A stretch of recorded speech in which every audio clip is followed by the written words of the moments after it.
रेतला सुनहरी सहरा सूरज की किरणें आसमान से आग की तरह बरस रही थीं। दूर दूर तक रेत के टीले और हवा में बस रेत का शोर। इस सन्नाटे में एक अकेला ऊंट धीरे धीरे कदम बढ़ा रहा था। इसके होंठ खुश्क, आंखें नीम बंद और बदन पसीने से तर था। वो खुद से बड़बड़ाया, अगर आज पानी ना मिला तो शायद ये मेरा आखिरी दिन हो। अचानक कहीं दूर से किसी के कदमों की आवाज आई। वो एक नन्हा लड़का था, अहमद। इसकी उम्र 12-13 बरस होगी।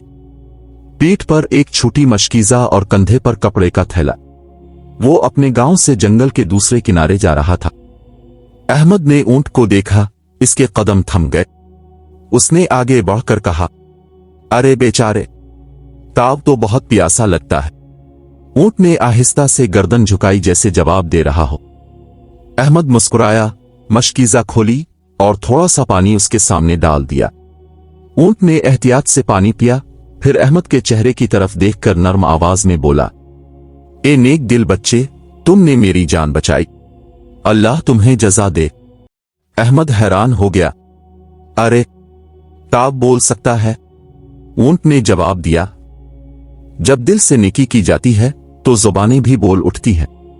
अहमद मुस्करा दिया। अभी वो बात ही कर रहे थे कि अचानक जमीन हल्की सी कांपी और दूर से धाड़ने की आवाज गूंजी।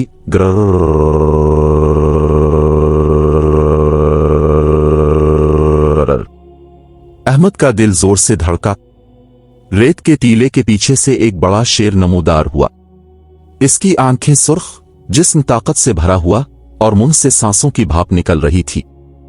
शेर ने गुस्से से कहा, मैं 3 दिन से भूखा हूं और आज मेरा शिकार तैयार है। ऊंट पीछे हट गया।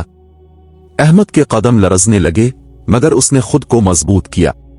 अहमद बोला, शेर बादशाह, हम तुम्हारे सामने हैं, लेकिन पहले मेरी बात सुन लो। शेर हैरान हुआ, एक बच्चा मुझसे बात करने की जुर्रत करता है।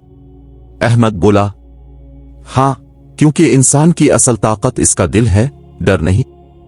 तुम जंगल के बादशाह हो, मगर बादशाह वो होता है जो इंसाफ करे, न कि कमजोरों को खा जाए। शेर ने एक लम्हे के लिए खामोशी इख्तियार की। हुआ थम गई, सहरा का शोर रुक गया। फिर शेर धीरे से बोला, तुमने मुझसे कभी नहीं डरा, क्यों? अहमद ने कहा, क्योंकि जिस दिल में ईमान होता है वहां खौफ नहीं होता। मैंने ऊंट की मदद की और अब अगर ताव चाहे तो मेरी जान ले सकता है। ऊंट ने आगे बढ़कर कहा, शेर बादशाह, ये बच्चा मेरा मोहसिन है, पहले मुझे खा लो, इसको छोड़ दो। शेर पीछे हटा, हैरान हो गया, क्या तुम दोनों एक दूसरे के लिए जान देने को तैयार हो?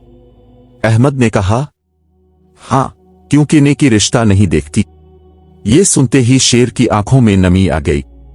उसने धीरे से कहा, मैंने अपनी जिंदगी में कभी किसी इंसान को इतना बहादुर नहीं देखा। मैं ताकतवर जरूर हूं, मगर आज तुम दोनों ने मुझे रहम की ताकत याद दिलाई। शेर ने अपनी गर्दन झुकाई और बोला, जाओ, तुम आजाद हो। मैं आज के बाद कभी कमजोरों पर जुल्म नहीं करूंगा। ऊंट ने शुक्र के आंसू बहाए। अहमद ने आसमान की तरफ देखा। सूरज की रोशनी कुछ नर्म हो गई। हवा चलने लगी, जैसे कुदरत भी खुश हो। शेर ने जाते हुए कहा, अहमद, याद रखना, असल बादशाह वो होता है जो दूसरों को अमन दे, न कि खौफ। अहमद मुस्कुराया, और असल बहादुरी वो है जो रहम में छपी हो। ऊंट ने कहा, और नेकी हमेशा रास्ता बना लेती है, चाहे सहरा कितना ही वसी क्यों ना हो। दूर उफक पर शाम उतर रही थी। आसमान के रंग सुनहरी से नारंगी हो गए। अहमद ऊंट के साथ अपने गांव की तरफ चल दिया और शेर जंगल की तरफ लूट गया। इसके दिल में अब भूख नहीं थी, बल्कि सुकून था। इस दिन के बाद शेर ने कभी किसी कमजोर पर हमला नहीं किया, और गांव के लोग आज तक ये कहानी सुनाते हैं कि एक दिन एक लड़के ने शेर को इंसानियत का सबक दिया था। पैगाम, ताकत वो नहीं जो दूसरों को झुकाए, बल्कि वो है जो खुद को काबू में रखे।